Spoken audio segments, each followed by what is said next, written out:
Who let those suits in? What do they want? Are they evil? Why, hello there, and welcome to the first installment of Dr. Panda Explains Consulting 101. Ever wondered what all those fancy looking suits do all the time except costing about $1,000 a day? Well, those are consultants and they come in a variety of flavors. And even though I am one myself, and yes, I do run my clients about $1,000 a day, I neither make that amount of money, nor am I a slick-looking fancy dude that talks up a storm and delivers nothing worthwhile. Overall, almost all consultants are part of a company, some larger than others, and they sell their knowledge and expertise to various clients throughout the world. What skills, you might ask? Well, practically anything a client could possibly want or need. There is hardly a limit to what services a consultant could theoretically provide. The only requirement is for them to have those skills. But then you might ask, what is even the benefit of hiring consultants if all they do is practically be a temporary employee for a bit? Well, let us put a pin into that and start with how consulting companies tend to operate. In essence, most consulting companies act on the basis of opportunities. The TLDR for what could count as an opportunity is in essence a want from a client and a possible solution from the consulting company. Comparing that to a restaurant, the guests there hardly ever know exactly what they want in perfect detail. They have a vague idea or want they want to satiate, and then subsequently they receive a wide variety of options from which they can choose. In this scenario, that would be the menu. And in a similar vein, for consultants, the client more or less tries to describe their overall needs, desires, ideas, or even already planned projects. Let's take a small example from my very own breed of consultants, the IT consultants. A hypothetical customer, either an existing or a potential one, describes their rough needs. Let us imagine in this hypothetical they have a medium-scale infrastructure operation running, but all of their logistics is getting rather old, and they want to have a sweet one-stop shop for all their fleet data and inventory metrics and routes and operational info. You know, boring stuff. In this scenario, they are able to describe their existing IT infrastructure. Things like the servers they have, the software licenses they own, and where as well as how their existing data is being stored. Trust me, very often this information is an enigma to the customer themselves. Now, here is where the first batch of consultants becomes active. Let us call them the sales team. Commonly, they are not different entities because selling something the company is not really able to fulfill is so 2008. They get together with some very specialized colleagues of theirs and start planning, conceptualizing and analyzing a possible solution for the customer, all the while having to keep in mind the limitations of the customer, be it resources, money, legal obligations, or other things. Once they are done, they present their vision to the customer, and in a normal case, there's a bit of back and forth, like feedback, additional requirements from the customer, or issues with the solutions. But for our hypothetical, let us say the customer is happy with the overall idea. You know, boring stuff. Next, the consulting company has to calculate the cost of development for this project. And keep in mind, the client is always at liberty to add their own people to the entire project. Consultants are not commonly a homogeneous blob of suits from the same firm. Most of the time we collaborate with client employees, other third-party vendors, or even other consulting companies. In our little example, the entire project would need at least one delivery lead, a project manager, a scrum master, a team of at least 5 developers, another team of at least 3 testers, a product owner, a requirements engineer, a solutions architect, a technical architect, a data analyst, and 3 dedicated operatives from the client, which are well versed in the daily operations of the existing tool. If you have made it up until here without falling asleep, congratulations on being somewhat versed in corporate bullshit. Here, have a stick of bamboo. But seriously, if most of these role descriptions sound like gibberish to you, let me know in the comments. I can dedicate a segment to the wide variety of different roles in generic IT projects. Now, even though this setup of people and/or roles sounds like a lot, it is in actuality a very slick and small group of people for such an endeavor. Also, side note, some of these roles can be done by the same person, but it is ill-advised due to a wide variety of common issues. We can address the issues with role juggling another time though.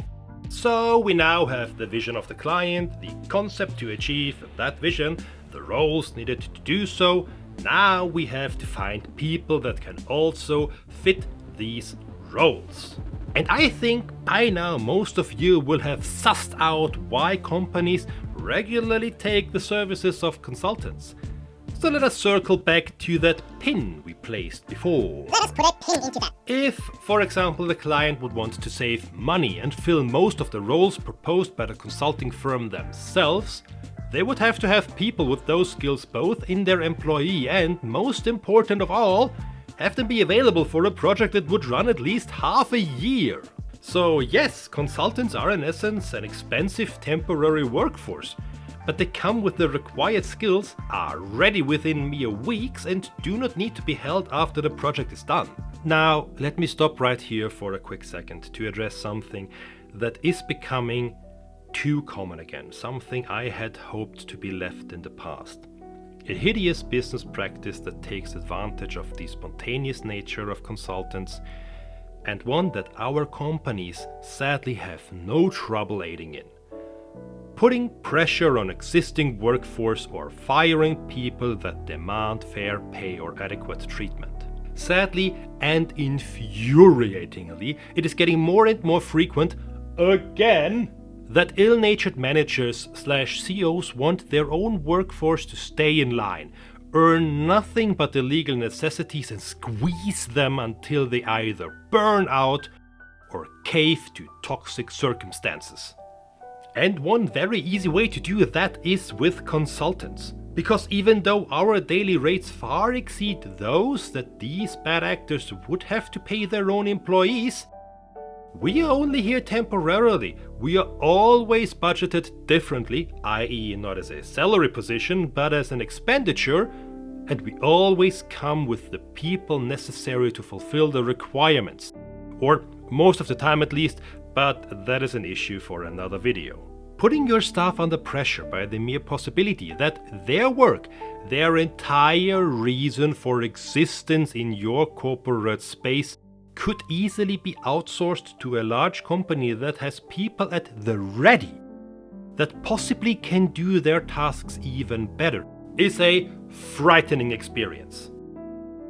And the issue is, even though most people in a company could never truly be replaced by an external consultant, for various reasons, the fear alone is enough to whip people back into line easily. And if the fear alone does not work, they can also always just show that they are willing to do it by letting someone they had no intention of keeping around anyway go and immediately hire consultants for that position. Because even if consultant firms most of the time operate on opportunities as described before, all too often they also just let clients hire specific people with specific skills to fill vacant positions or add to existing teams. And as long as it makes fiscal sense for the consulting firm, they will do it, regardless if they become an aid in suppressing the workforce or instilling fear. That is also one reason why many consultants get a bad rap, and it truly makes me hate our capitalistic hellscape of a global economy even more than I already do. But coming back to our overall example, once the client has set which roles they want to fill themselves, the consulting company starts their second to last step. Something that we could call henceforth financial gymnastics. In short, In an effort to offer as many senior consultants while also filling enough roles with junior consultants, they set up something that is sometimes referred to as a financial pyramid. All the details of what goes into those calculations are a topic for itself, but let us put the following to record. The consulting firm will try to min-max the entire setup for the project/opportunity in question and then offer their respective people to the client. In most cases, the client will try to vet these picks themselves, but it is also very common that they just agree on a price and do not care how the consulting company gets to the result as long as the timeline and the price remain untouched. And now, finally, the consultants can do what they do best: consult. Or in our case, develop, requirements engineer, test, and much more. After that step, they become part of the project team, the organizational unit as an external resource, and work together with all other regular employees on a day-to-day basis. Mind you, additionally to client work, most consultants also have to fulfill certain tasks for their respective consulting companies. But that, as with many other topics, could be an entire video of its own, because there are a lot of additional tasks, let me tell you. And yeah, that is it. That is a very broad and very high altitude look onto what consulting is and what consultants do. In most cases, consultants are nothing more than people that have a lot of experience working their skills or roles and offer these for money as an external workforce. I have no idea how the entire image of slick suits came along in the first place, but I think it is mostly attributed to, by now outdated, images of professionalism.